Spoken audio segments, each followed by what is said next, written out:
Bismillahirrahmanirrahim. Alhaakumut takatsur hatta zurtumul maqabir. Kalla sawfa ta'lamun. Thumma kalla sawfa ta'lamun. كلا لو تعلمون علم اليقين لترون الجحيم ثم لترونها عين اليقين ثم لتسألن يومئذ عن النعيم. بسم الله الرحمن الرحيم. والعصر إن الإنسان لفي خسر إلا الذين آمنوا وعملوا الصالحات وتواصوا بالحق وتواصوا بالصبر. بسم الله الرحمن الرحيم. ويل لكل همزة. Bismillahirrahmanirrahim. Assalamualaikum warahmatullahi wabarakatuh. Kaum muslimin jamaah Masjid As-Salam yang insyaallah dirahmati Allah Subhanahu wa taala. Pada kesempatan ini kami perlu informasikan bahwa pelaksanaan salat Jumat pada hari ini jatuh pada pukul 12:05 dan yang akan bertindak sebagai khatib adalah Bapak Letrandos Haji Maskun sekaligus pembawa risalah Jumat pada kesempatan ini, dan bertindak sebagai imam adalah Bapak Ustadz Abdul Halid Wahab STHI.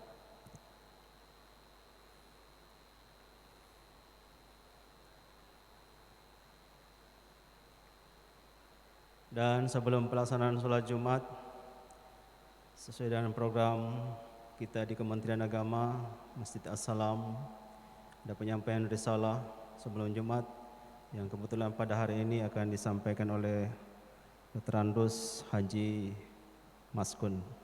Kepada beliau disilakan.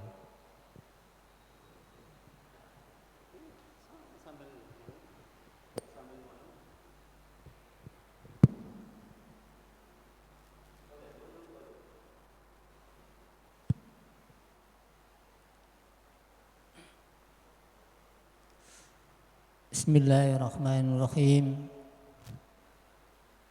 Assalamualaikum warahmatullahi wabarakatuh.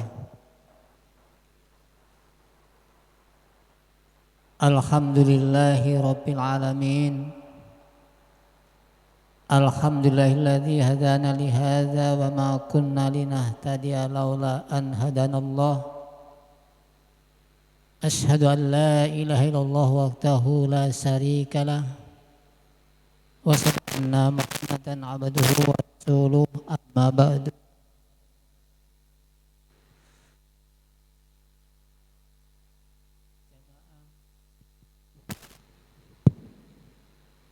Jamaah yang dirahmati Allah, pada kesempatan ini sambil menunggu waktu sholat Jumat, saya diberikan amanah oleh Takmirul Masjid pada kesempatan ini menjelaskan tentang tayamum. Tayamum berarti ada hubungannya dengan toharoh, artinya bersuci. Dan bersuci itu ada dua hal, bersuci dengan hadas kecil dan bersuci dengan hadas besar. Dan tayamum adalah pengganti dari untuk hadas kecil dan hadas besar. Kalau hadas kecil itu melalui berwudu, hadas besar mandi wajib, tapi berwudu dan mandi wajib bisa diganti oleh tayamum. Karena tidak mungkin kita diperintahkan untuk mandi dengan debu atau tanah. Sehingganya itulah keringanan Allah untuk bertayamum. Tayamum secara etimologi adalah keinginan. Kemudian secara epistemologis adalah tayamum keinginan untuk bersuci atau berwudu dengan debu atau tanah yang bersih. Itu pengertian dari tayamum. Kemudian apa dasar untuk tayamum? Ada 2 ayat dasar dari tayamum. Yang pertama dalam surat Al-Maidah ayat 6. Yang kedua dalam surat An-Nisa ayat 43. Dan itu bunyinya sama. Bismillahirrahmanirrahim. Wa in kuntum marda aw ala safarin aw jaa ahadum minkum minal ghaiti aw lamastumun nisa falam tajidu ma'an fatayammamu sa'idan thayyiban wamsahu biwujuhikum wa aydikum minhu. Dan jika kamu dalam keadaan sakit atau dalam perjalanan atau dari tempat buang air atau WC, baik air kecil atau besar, atau menyentuh perempuan, dan apabila tidak mendapatkan air, maka bertayamumlah dengan tanah yang baik atau bersih. Maka sapulah mukamu dan tanganmu dengan tanah itu. Itu arti ayat yang surat Al-Maidah ayat 6 dan An-Nisa ayat 43, dan bunyinya itu sama. Hanya bedanya yang di An-Nisa tidak ada minhu. Jamaah yang dirahmati Allah, itu dasar untuk bertayamum. Kemudian siapa-siapa yang dibolehkan untuk bertayamum? Yang pertama, apabila tidak ada air. Jadi pada waktu masuk waktu sholat, kemudian memang sama sekali tidak ada air, itu yang boleh tayamum. Yang kedua, apabila dalam keadaan sakit, menurut keterangan dokter tidak boleh kena air. Nah, ini yang perlu kita praktekkan. Sering terjadi orang kalau menjenguk orang sakit di rumah sakit, kebanyakan hanya bawa kue, bawa makanan. Sebenarnya selain bawa makanan, kalau boleh, kalau datang di rumah sakit itu coba siapkan bawa kertas dan ambilkan tanah atau pasir yang bersih.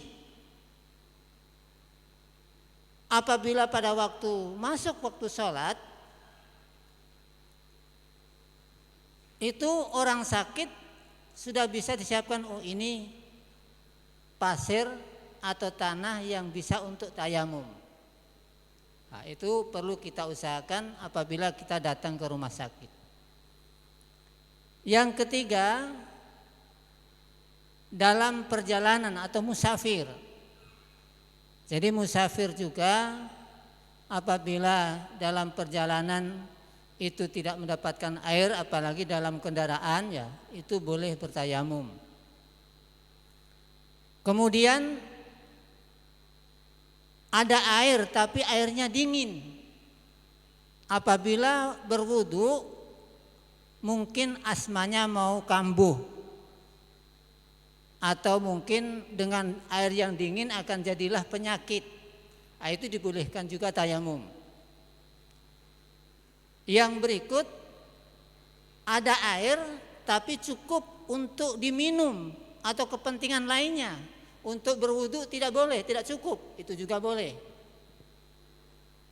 Kemudian yang berikut, ada air tapi tempat air itu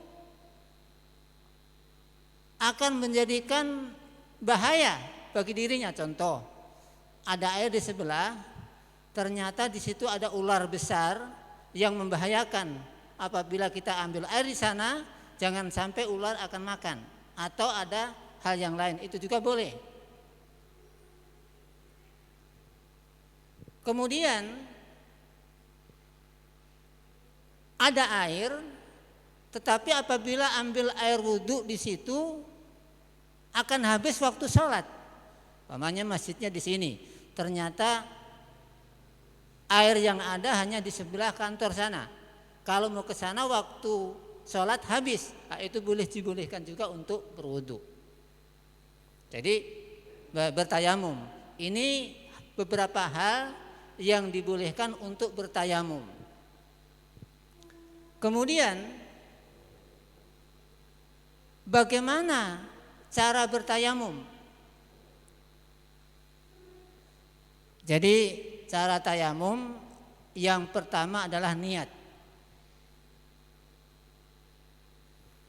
Niatnya, lafaznya begini.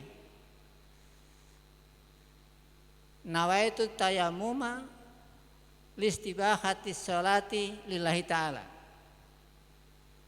Saya niat tayamum untuk mengerjakan sholat karena Allah Ta'ala. Nah, itu lafaz niat, tapi namanya niat itu dalam hati. Nah, itu yang diniatkan untuk niat untuk. Kemudian jangan lupa juga membaca basmalah, Bismillahirrahmanirrahim. Itu juga termasuk untuk mulai tayamum. Kemudian cara tayamum itu ada dua yang dipraktekkan di tengah masyarakat. Itu juga ulama juga berpendapat. Ada yang tangan sampai pergelangan, ada yang tangan sampai siku. Itu juga dipraktekkan. Sekarang saya coba praktekkan bagaimana cara tayamum.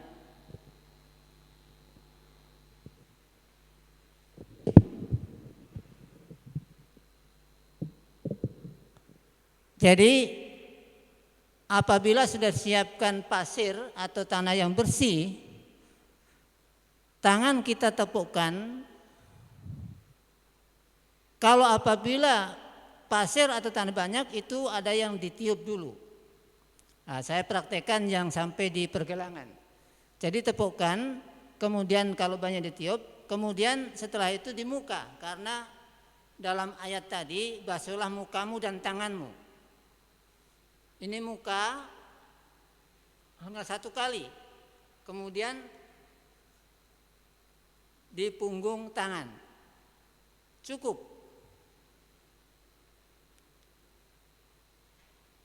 Kalau yang lain, yang versi lain dengan sampai siku, itu ditepukkan. Kadang-kadang yang lain prakteknya kalau banyak debunya dia toki-toki dulu begini, kemudian ditiup, dan tangan ini dibagi 3 dengan jari. Caranya setelah muka ditepukkan lagi tangan. Itu yang versi kedua. Ditiup lagi, dibagi 3 tangan, yang paling ini di sini, kemudian tengah sini, kemudian ibu jari ke jari. Itu yang versi kedua. Kenapa ada 2 versi? Berbeda dengan mengambil air wudhu. Kalau air wudhu dalam Al-Quran langsung wa aidikum sampai siku. Tapi tayamum tidak, hanya sapulah tanganmu. Tidak disebutkan sampai di mana. Tapi kalau wudhu jelas sampai siku. Nah, itu sampai terjadi perbedaan, dan dua-duanya ada dasarnya. Kemudian doanya sama dengan doa sesudah wudhu. asyhadu alla ilaha illallah wahdahu la syarika lahu wa asyhadu anna Muhammadan abduhu wa rasuluh. Tinggal bedanya di niat tadi. Niat. Kemudian apa-apa yang membatalkan tayamum?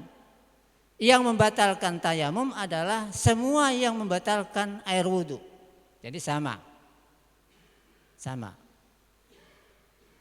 Kemudian tayamum itu sampai di mana dipergunakan untuk bersuci?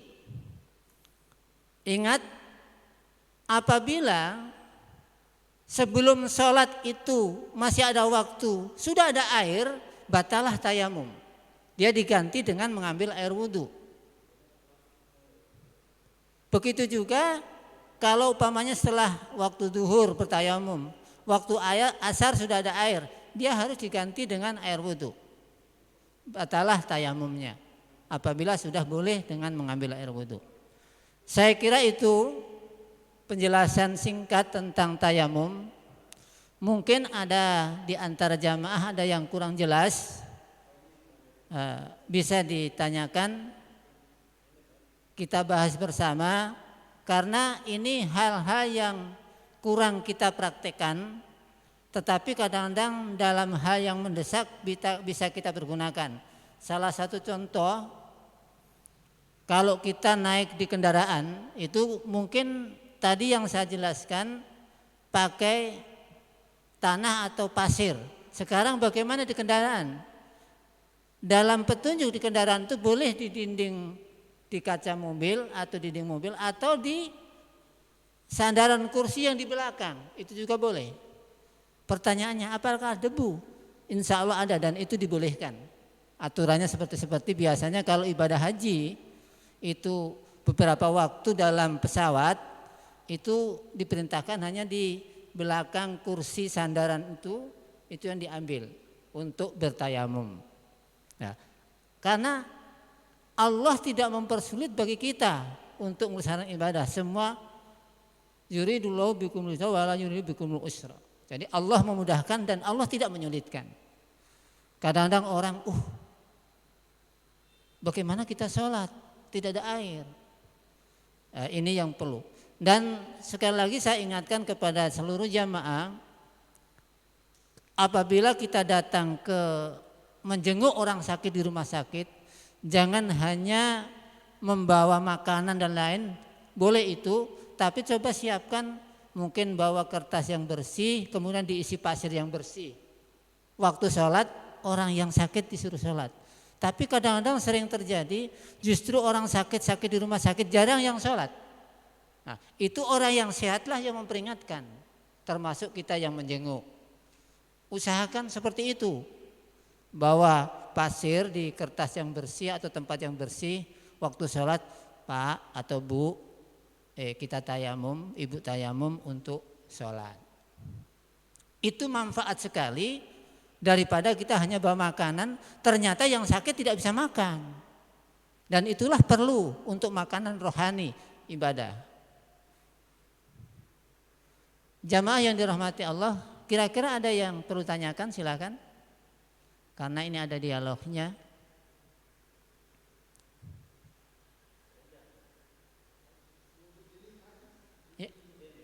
Ya. Jadi kalau dinding tetap ini ditempelkan begini. Kemudian kan dia tidak kentara banyak, langsung di muka. Kemudian yang kedua, tangan. Jadi bukan digosok ya, bukan digosok. Karena perintah Al-Quran, sapulah mukamu. Beda dengan wudhu, cucilah tanganmu sampai siku, berarti harus beda ya. Kalau cuci itu berarti minimal ditekan atau digosok, tapi kalau sapu itu hanya disapukan. Hanya disapukan. Kemudian kalau tadi tangan tetap begini. Ingat ya, tangan tadi dibagi 3. Ini yang di sini kena di sini. Kemudian yang ini kena sini, yang ibu jari kena di sini, di belakang ibu jari. Itu yang cara untuk sampai siku. Jadi bukan digosokkan. Saya tambahkan sedikit, biasanya mengambil air wudhu, itu karena pakai keran, dia gosok dari siku dulu, itu keliru. Yang benar adalah dari sini ke siku, karena perintah Al-Quran tangan sampai siku. Dari sini ya, dari sini sampai siku kita putar balik. 1, 2, dan seterusnya. Itu caranya untuk mengambil air wudhu apabila airnya di keran. Kan sering terjadi orang kan karena mengalir taruh siku dulu sini, digosok-gosok. Bukan seperti itu. Karena bukan mandi tapi mengambil air wudhu. Lain dengan mandi digosok-gosok kasih keluar daki. Tapi ini mengambil air wudhu orang yang sudah bersih. Jadi itu tata cara yang dijelaskan dalam surat Al-Maidah ayat 6 tadi. Masih ada lagi?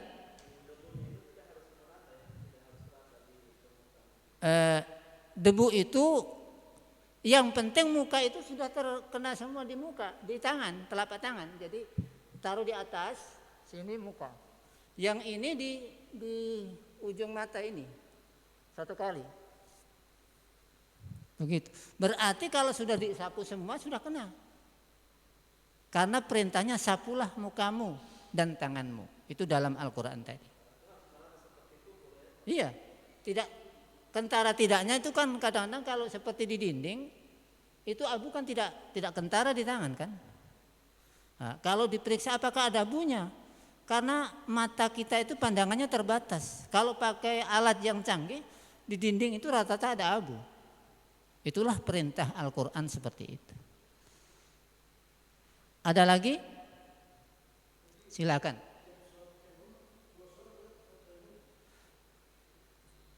Untuk tayamum itu juga ada 2 versi.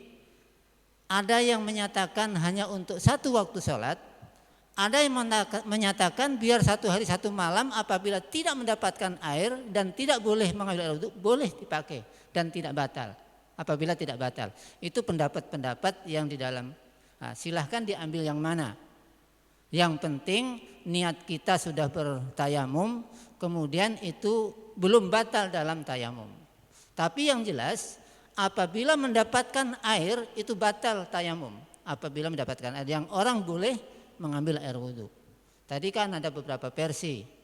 Ada air, tapi karena airnya dingin dan kita apabila memakai air dingin jadi asma, penyakit, itu boleh tayamum.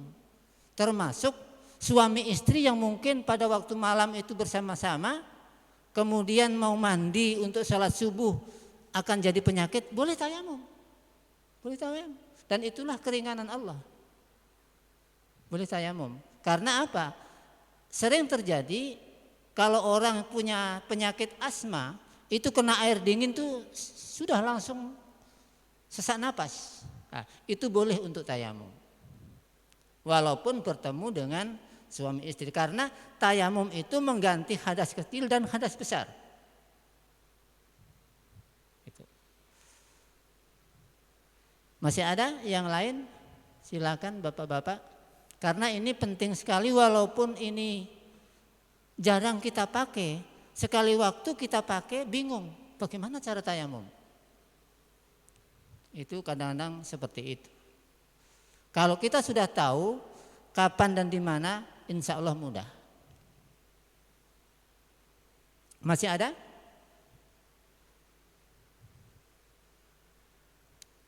Jadi saya ulangi untuk prakteknya. Jadi ada 2 versi tadi. Ada yang hanya sampai pergelangan tangan, hanya ada yang sampai siku. Jadi kalau sampai pergelangan tangan, hanya 1 kali tepukan, itu muka, langsung tangan, yang kanan ke kiri. Jadi dari ujung sini sampai pergelangan, kemudian yang satu ini sampai pergelangan. Itu yang versi sampai di pergelangan tangan. Tapi kalau yang sampai siku itu 2 kali tepukan. Yang pertama untuk muka, yang kedua untuk tangan, tapi tangannya dibagi 3. Yang di bagian atas ini ke sini, bagian sini, ibu jari ini ke ibu jari ke belakang. Itu versi yang kedua. Itu cara-cara untuk tayamum.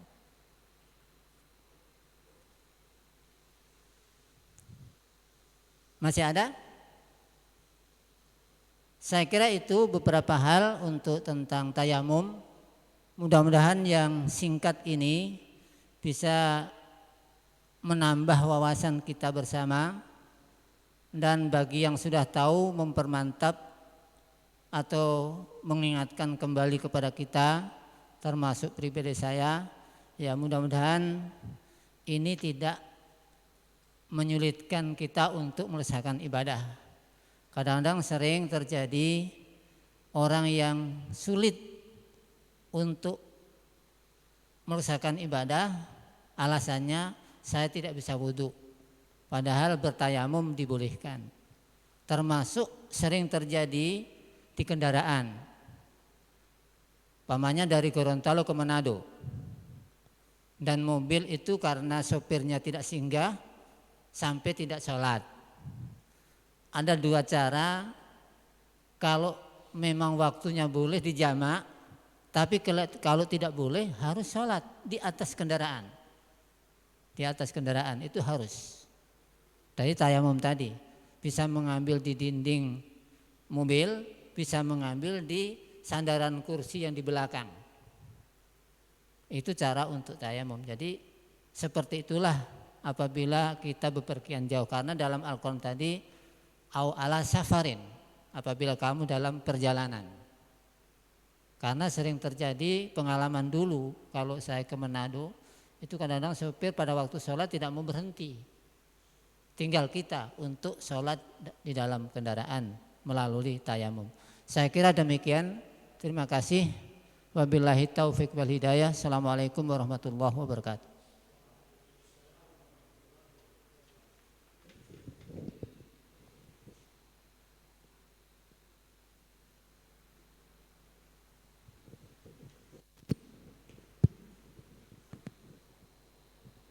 Demikian risalah yang disampaikan oleh Bapak Terandus Haji Maskun. Dan sekali lagi kami perlu informasikan bahwa pelaksanaan sholat Jumat pada hari ini yaitu pada pukul 12:05.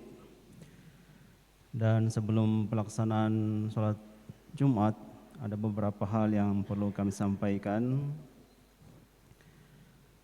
Yang pertama, untuk jadwal muadzin pada hari ini dan seterusnya adalah Bapak Cidwan S. Alim sebagaimana yang sudah terjadwal, dan untuk hari-hari biasa untuk sholat zuhur dan asar itu sudah ada jadwal yang sudah ditandatangani oleh kepala kantor. Itu kami bagi dua, ada yang bertugas di minggu pertama dan ketiga, dan ada yang bertugas di minggu kedua dan keempat. Kami perlu bacakan yang bertugas di minggu pertama dan ketiga, yaitu hari Senin.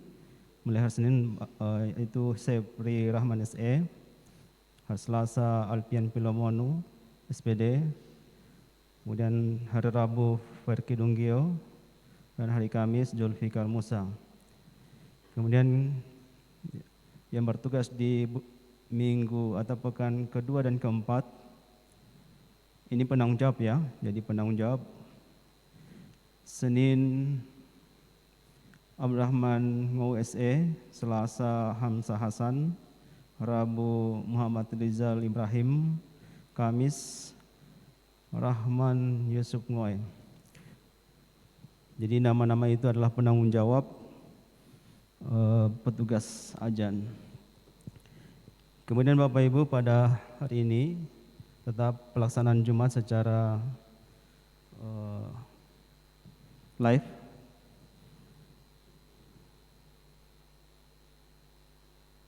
Dan pada hari ini juga mungkin kita terakhir bersama-sama dengan Kepala Kantor Kementerian Lembaga Kabupaten Gorontalo. Mungkin minggu-minggu ke depan beliau sudah di tempat lain. Jadi hari ini adalah hari terakhir dengan beliau untuk Jumat, sholat Jumat di Masjid As-Salam. Kemudian pada kesempatan ini kami perlu informasikan untuk posisi keuangan Masjid As-Salam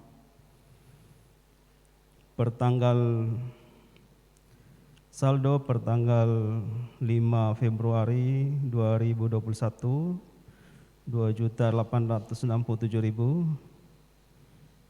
Kemudian ada pengeluaran insentif khotib dan imam 150. Kemudian sehingga saldo menjadi 2.717.000. Kemudian masuk kotak amal 900.000 sehingga saldo menjadi 3.617.000. Kemudian ada pengeluaran Jumat berkah pada 5 Februari 2021 650.000. Biaya perbaikan mesin pompa air DAP 80.000 sehingga saldo 2.887.000. Kemudian per tanggal 19 Februari 2021 Jumat berkah kedua 650.000 sehingga saldo 2.237.000. Insentif CS teknisi 250.000. Kemudian pembuatan banner, ada bannernya, informasi keuangan masjid akan kita pampang di dinding, itu sudah selesai dan biayanya 250.000. Dan termasuk juga insentif khotib dan imam pada hari ini 150.000 sehingga total saldo kas sekarang per 19 Februari 2021 1.587.000. Demikian yang dapat kami sampaikan dan tinggal 8 menit lagi kita akan masuk pada pelaksanaan sholat, sehingga itu pada kita semua yang masih berada di luar kami persilakan mengambil tempat yang telah disediakan, dan bagi bapak-bapak yang masih di saf belakang kami mohon untuk dapat mengisi saf yang di depan. Terima kasih. Assalamualaikum warahmatullahi wabarakatuh.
Assalamualaikum warahmatullahi wabarakatuh.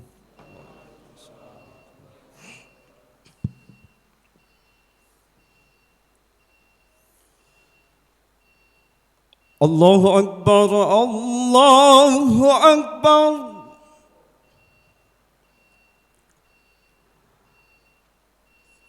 Allahu Akbar, Allahu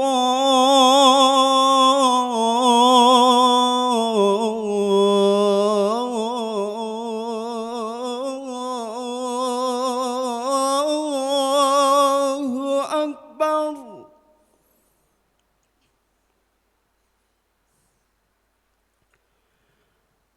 أشهد أن لا إله إلا الله.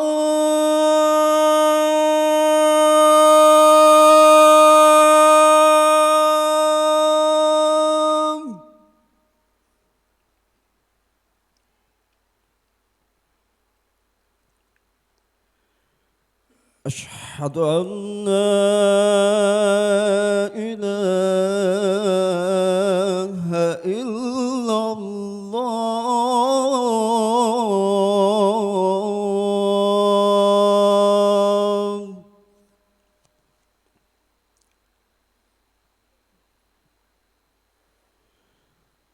أشهد أن محمدًا رسول الله.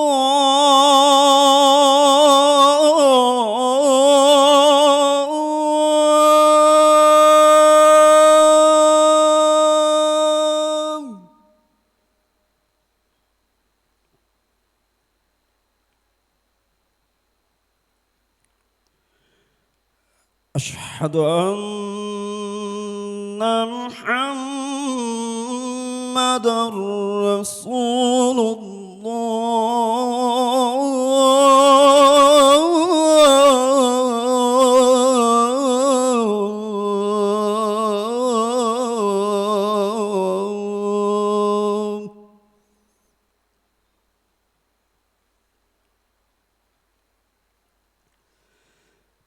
حي على الصلاة.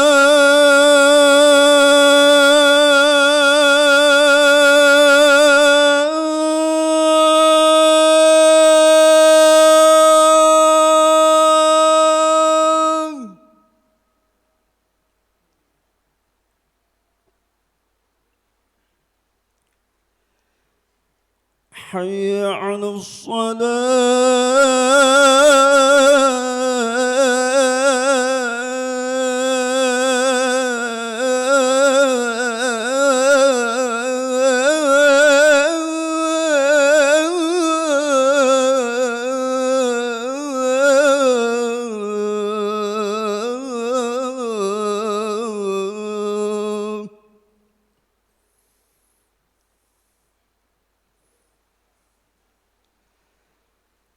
حي على الفلاح.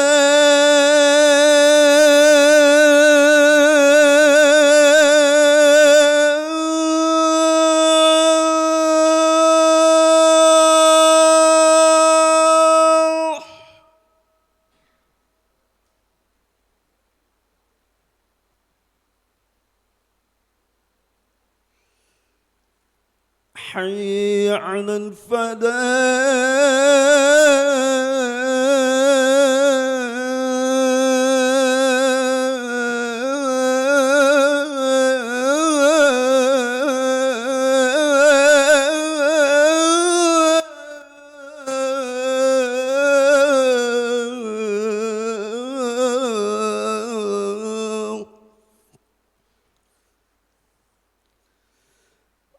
الله أكبر، الله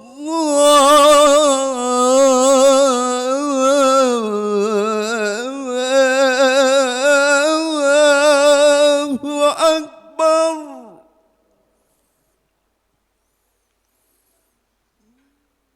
لا إله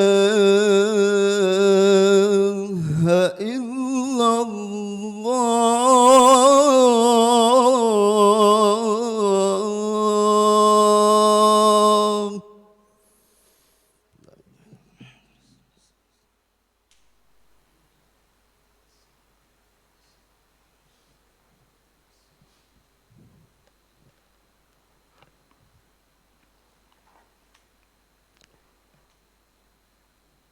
Alhamdulillahilladzi ja'ala at-taqwa khairaz zadi wal libas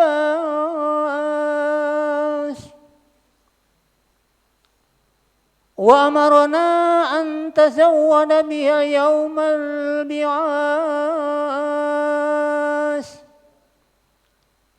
Ashhadu an la ilaha illallah wahdahu la syarika lahu rabbun nas wa asyhadu anna Muhammadan abduhu wa rasuluhul mawsuuf bi akmalis sifati ashas. Allahumma fassalli ala sayyidina wa maulana Muhammadin ma damatil hayati fil anfasi wa ala alihi wa sahbihi wa sallim tasliman katsira.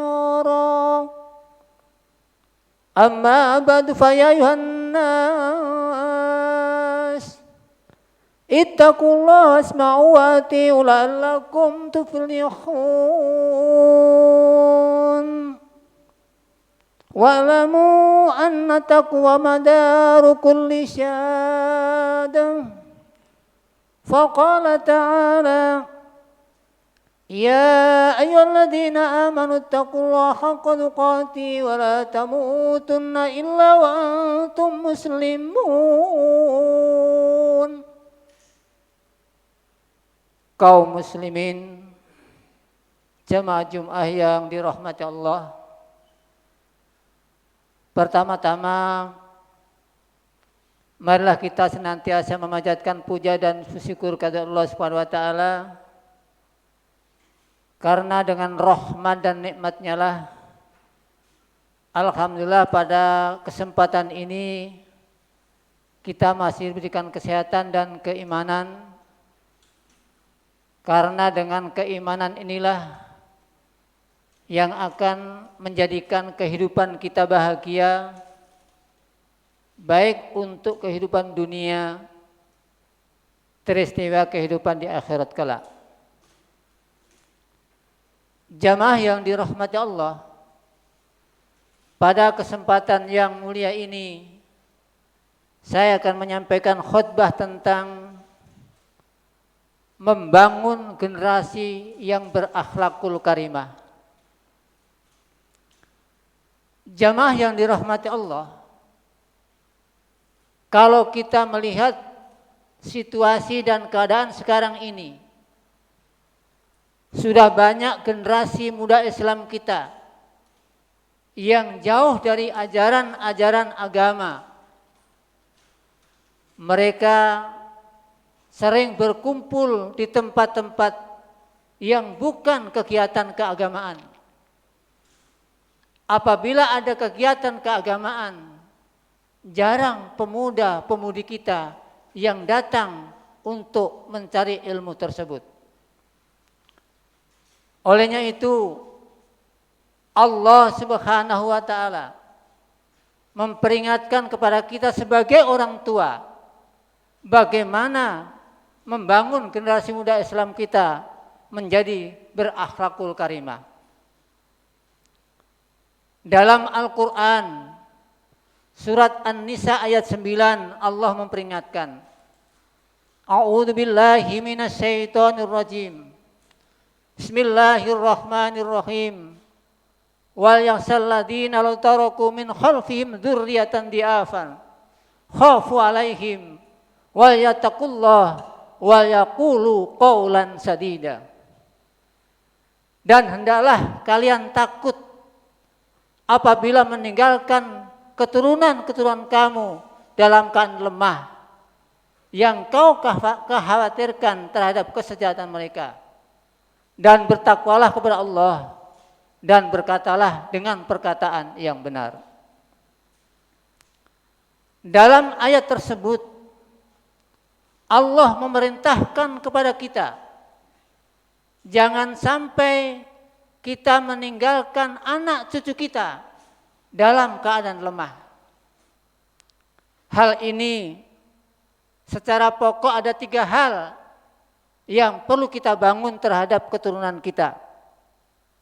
Yang pertama, Jangan sampai meninggalkan keturunan yang lemah iman atau lemah agama.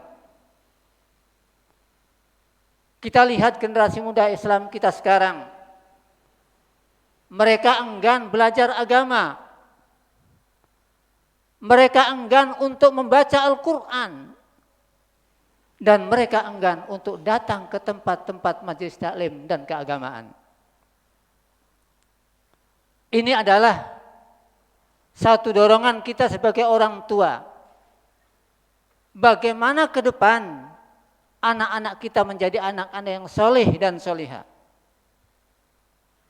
Mari kita lihat contoh yang pertama dari doa Nabi Zakaria yang tercantum dalam surat Ali Imran ayat 38. Rabbi habli miladunka duryatan doifan innaka sami'ud du'a. Wahai Tuhanku, berkailah aku dari sisi Engkau anak yang soleh atau beriman. Sesungguhnya Engkau maha mendengar doa. Kemudian yang kedua, doa Nabi Ibrahim alaihissalam yang tercantum dalam surat As-Saffat ayat 100. Rabbi habli minas solihin. Wahai Tuhanku, berikanlah aku anak yang soleh. Ini adalah satu contoh bagi kita sebagai orang tua. Selain kita berikhtiar dan berusaha, mari kita berdoa sesuai contoh nabi-nabi tersebut, sehingga ke depan generasi muda Islam kita menjadi generasi yang soleh dan solihah. Jamaah yang dirahmati Allah. Kemudian yang kedua adalah lemah ilmu. Sekarang ini sudah sekitar hampir 1 tahun anak-anak kita tidak belajar secara efektif dengan adanya ujian Allah, dengan adanya cobaan Allah berupa COVID-19. Anak-anak kita hanya belajar melalui daring dan luring. Ternyata kegiatan itu tidak mendukung anak kita untuk belajar yang baik. Padahal Allah telah memperingatkan dalam Al-Quran surat Az-Zumar ayat 9. Qul hal yastawil ladina ya'lamuna wal ladina la ya'lamun. Apakah sama orang yang berilmu pengetahuan dengan orang-orang yang tidak berilmu pengetahuan? Bahkan dalam surat Al-Mujadalah ayat 11 juga disebutkan, yarfa'illahu alladhina amanu minkum walladhina utul ilma darajat. Allah akan mengangkat orang-orang berilmu dan beriman beberapa derajat.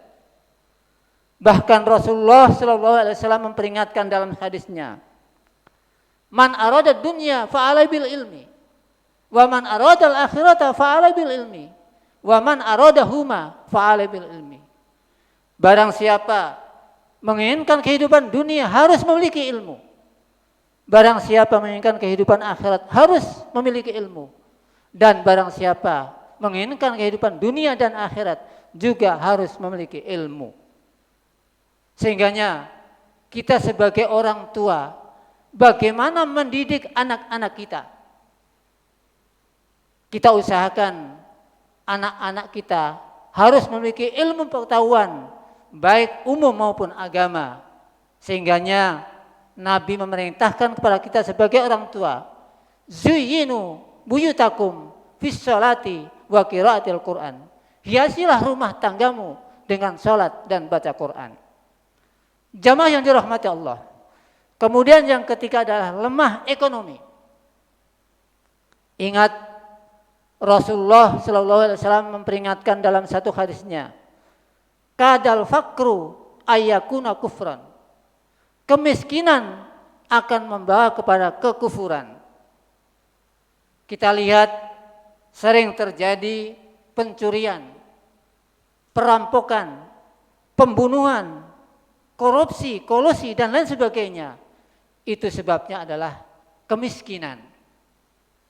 Islam mengajarkan kepada kita, umat Islam harus menjadi orang kaya.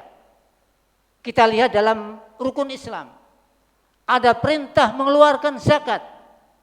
Otomatis orang yang mampu mengeluarkan zakat adalah orang-orang yang memiliki harta kekayaan. Yang kedua, rukun iman yang kelima adalah perintah menunaikan ibadah haji. Orang yang naik haji otomatis yang ada uang. Itu berarti dorongan Allah kepada kita, jangan sampai orang Islam menjadi orang miskin. Karena orang miskin akan menjerumuskan kita kepada kekufuran. Jamaah yang dirahmati Allah. Olehnya itu, mari kita sebagai orang tua berusaha berdoa kepada Allah Subhanahu wa taala. Mudah-mudahan kita semua diberikan keturunan yang soleh dan soleha, yang nanti akan bisa membangun bangsa, negara dan agama, terutama kepada kedua orang tua, sehingga ke depan negara kita akan menjadi baldatun thayyibatun wa rabbun ghafur dalam lindungan Allah Subhanahu wa taala. Amin ya rabbal alamin. Barakallahu li wa lakum fil Qur'anil azim wa nafa'ni wa iyyakum bima fihi minal ayati wal hakim wa taqabbal minni wa minkum tilawatahu innahu wal ghafurur rahim.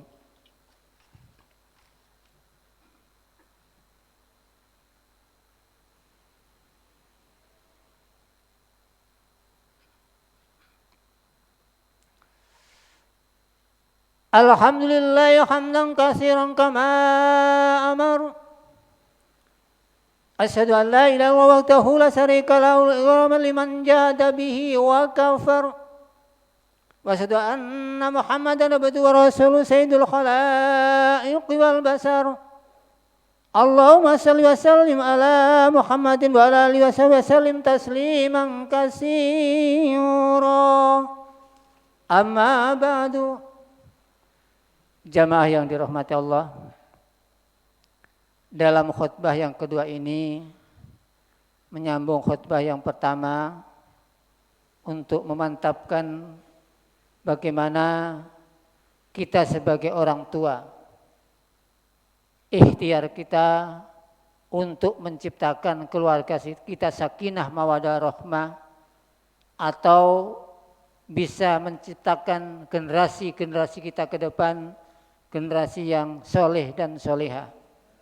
Mari kita lihat satu contoh dari keluarga Luqmanul Hakim. Sehingga Luqmanul Hakim namanya diabadikan oleh Allah dalam Al-Quran, yakni surat Luqman. Mengapa? Karena mereka berhasil membangun keluarga yang sakinah mawaddah rahmah. Apa konsepnya? Yang pertama yang dilakukan adalah ya bunayya la tusyrik billah.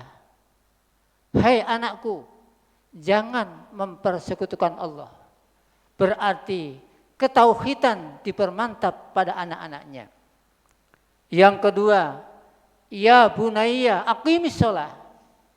Hai anakku, dirikanlah sholat. Karena sholat adalah benteng dari semua perbuatan keji dan mungkar. Yang ketiga, wala tusair haddaka linnas. Hai anakku, jangan kau sombong terhadap sesama manusia. Dan yang keempat, wala tamsi fil ardi maraha. Hai anakku, jangan kau berjalan di muka bumi dengan sombong dan angkuh. Inilah hal-hal yang dilakukan oleh Luqmanul Hakim dalam membina anak-anaknya, sehingga anaknya menjadi anak yang soleh dan soleha, keluarga menjadi keluarga sakinah mawaddah warahmah, sehingga Allah abadikan namanya dalam surat Luqman, menjadi contoh bagi umat Islam untuk bagaimana menciptakan keluarga yang sakinah mawaddah warahmah. Mudah-mudahan mari kita berdoa kepada Allah, kita ke depan diberikan keturunan yang soleh dan soleha. Dan kita berdoa demi anak kita untuk belajar ilmu pengetahuan. Mudah-mudahan Allah Subhanahu wa taala mengangkat penyakit yang berkepanjangan ini, yakni COVID-19, utamanya di muka bumi ini dan khususnya di Provinsi Gorontalo. Mudah-mudahan semua itu akan dicabut oleh Allah di muka bumi sehingga kita dalam melaksanakan ibadah dan kegiatan bisa kita laksanakan dengan sempurna. Amin ya rabbal alamin. Allahumma ighfir lil mu'minina wal mu'minat wal muslimina wal muslimat al ahya'i minhum wal amwat innaka sami'un qaribun mujibud da'wat ya qadiyal hajat wa ya kasifal baliyat. Allahumma ansur man nasraddin wahdul man khadalal muslimin wa ali kalimatika ila yaumiddin. Allahumma alif baina qulubil mu'minin wa aslih dzata bainihim. Rabbana ighfir lana wa lil ladzina sabaquna bil iman wa la taj'al fi qulubina ghillan lil ladzina amanu rabbana innaka raufur rahim. Allahumma arinal haqqa haqqan warzuqna ittiba'a wa arinal batila batila warzuqna ijtinaba. Rabbana atina fid dunya hasanah wa fil akhirati hasanah wa qina adzabannar. Walhamdulillahirabbil alamin. Ibadallah, innallaha ya'muru bil adli wal ihsan wa ita'i dzil qurba wa yanha 'anil fahsya'i wal munkar wa la dzikrullahi akbar. Aqimis shalah.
Sawu sufakum fina taswiyata sufi min tamamis shalah.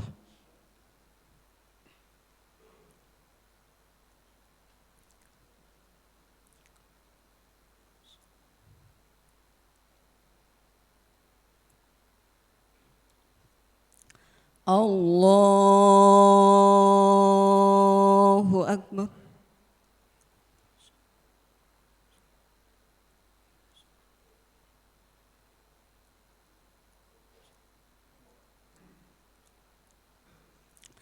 Bismillahirrahmanirrahim. Alhamdulillahi rabbil alamin. Ar-Rahmanir-Rahim. Maliki yaumiddin. Iyyaka na'budu wa iyyaka nasta'in. Ihdinas siratal mustaqim. صراط الذين أنعمت عليهم غير المغضوب عليهم ولا الضالين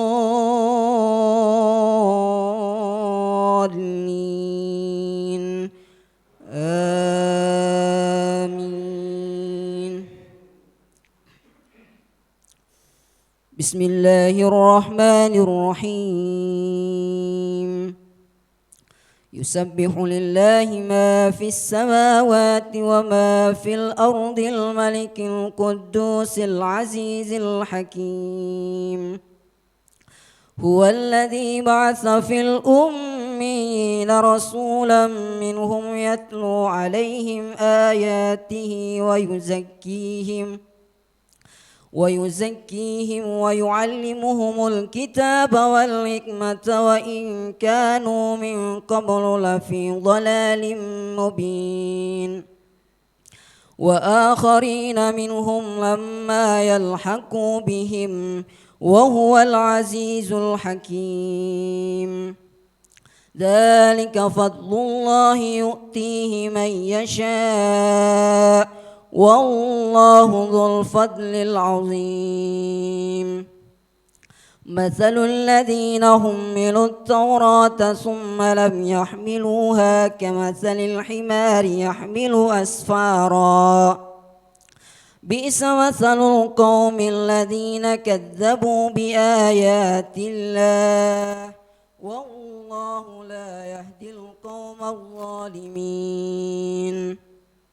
قل يا أيها الذين هادوا إن زعمتم أنكم أولياء لله من دون الناس فتمنوا الموت إن كنتم صادقين ولا يتمنونه أبدا بما قدمت أيديهم والله عليم بالظالمين قل إن الموت الذي تفرون منه فإنه ملاقيكم ثم تردون إلى عالم الغيب والشهادة فينبئكم بما كنتم تعملون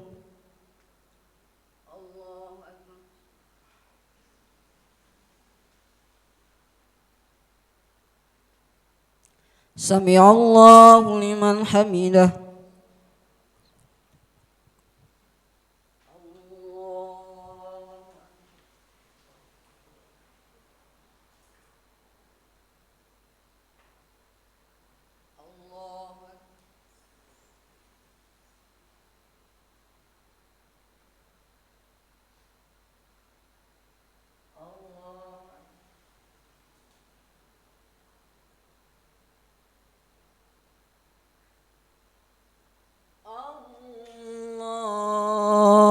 الله أكبر بسم الله الرحمن الرحيم الحمد لله رب العالمين الرحمن الرحيم مالك يوم الدين إياك نعبد وإياك نستعين اهدنا الصراط المستقيم صراط الذين أنعمت عليهم غير المغضوب عليهم ولا الضالين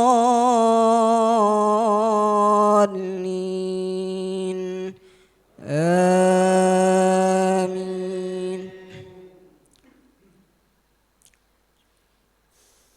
يا أيها الذين آمنوا إذا نودي للصلاة من يوم الجمعة فاسعوا إلى ذكر الله وذروا البيع ذلكم خير لكم إن كنتم تعلمون فإذا قضيت الصلاة فانتشروا في الأرض وابتغوا من فضل الله واذكروا الله كثيرا لعلكم تفلحون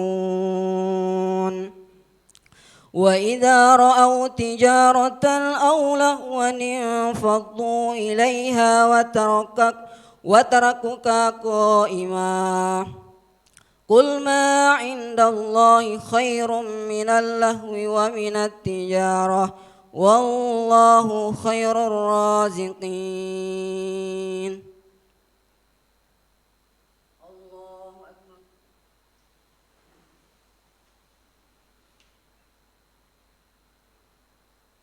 سمع الله لمن حمده